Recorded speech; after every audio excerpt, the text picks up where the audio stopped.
Ganun mo dapat yung pagkain.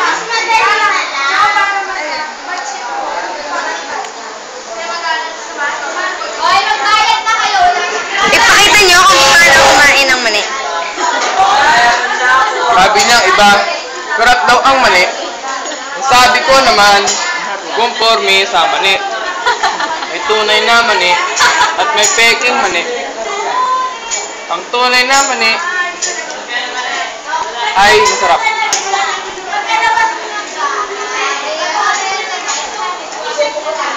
Sarap ng mani. Sarap ng mani. Samahan mo pa nito. Ano to? Ano ng mani?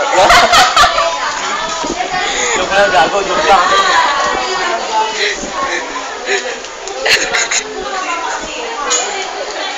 Gumawa na tayo ng survey.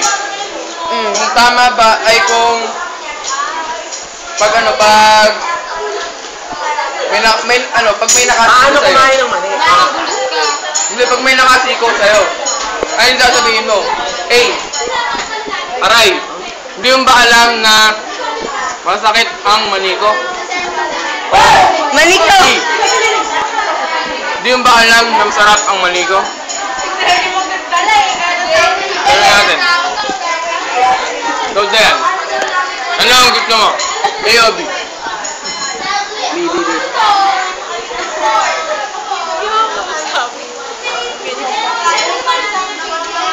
Mahal ng mani na to, hayo. Ang mani ay mahal. 10 piso na. Kaya dapat mong pahalagahan ang mani. Ulit. Dahil ito ay nakakapagpatalino at nakakapagpasaya Ng mga ng mga mag-asawa. Dahil sila nagkakabanding. Diba?